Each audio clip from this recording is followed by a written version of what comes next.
Terima kasih atas pertanyaannya kepada Pak Arifin terkait usulan calon pahlawan nasional dari Cilegon. Tahun ini memang diusulkan dua tokoh tanggal 29 Maret.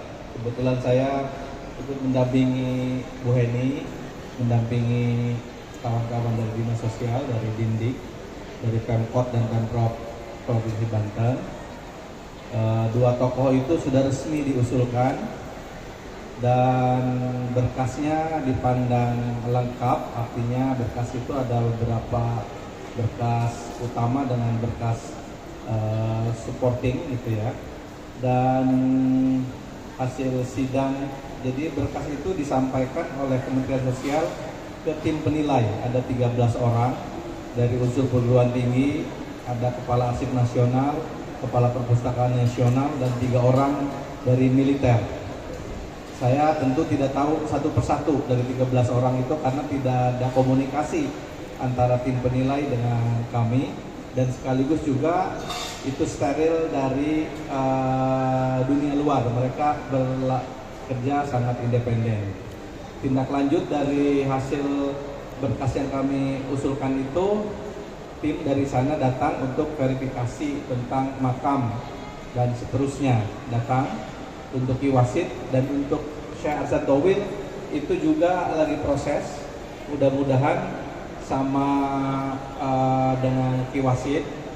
Cuma karena saya dalam posisi sebagai tim penyusun hanya sampai mengantarkan ke Kementerian Sosial. Sudah di Kementerian Sosial itu sudah hak prerogatif tim penilai 13 ini, 8 kali sidang. Kalau sudah lulus, mereka bawa ke Sekmilpres, Sekretaris Militer Presiden. Sekmilpres mengagendakan 3 kali rapat seleksi, dan setelah itu kalau dipandang layak dan Presiden menghendaki, ini harus dicatat, menghendaki tahun ini misalnya tanggal 2 November itu sudah dapat berita resmi para wartawan seluruh Indonesia. Amin. Dan biasanya wartawan itu akan ngejar pertama ke pimpinan daerah, dalam hal ini gubernur maupun wali kota. Yang kedua ke tim penyusun, termasuk jejaring dari tingkat Dinas Sosial Provinsi sampai ke Dindik dan Dinsos Kota Cilegon, dan ke tim penyusun. Dan biasanya tanggal 3 November itu sudah ada undangan yang dikirimkan ke ahli waris, ke wali kota, ke gubernur untuk hadir dalam simulasi pemberian penghargaan. Dan tanggal 6 itu sudah simulasi di Istana Negara, sayap yang mana gitu, karena saya pernah sekali yang Brigjen Samon. Dan tanggal 8 kalau nggak salah itu penetapan resmi Presiden dengan 2 tokoh ini. Saya tentu sebagai ketua tim penyusun berdoa mudah-mudahan semua yang kita harapkan berbuah ijabah dari Allah. Amin.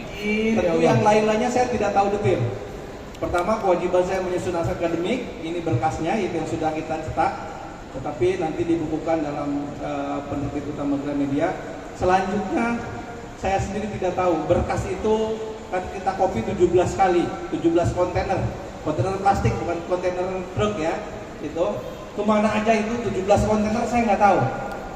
Yang pasti berkas-berkas itu ya mereka bagikan ke 13 tim penilai, mereka sisakan 3 box untuk ke Sekmilpres, dan 1 atau 2 itu di panitia Kementerian Sosial.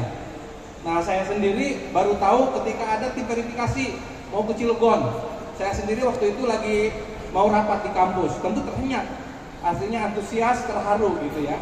Nah, kami juga berharap 2 tokoh ini masuk dan ditetapkan Presiden tahun ini menjadi pahlawan nasional. Amin ya Allah, amin. Nah, terkait dengan data center, nah ini kami ini meriset tokoh-tokoh pahlawan Cilegon ini dari 2014, sejak Kishamun menjadi pahlawan nasional.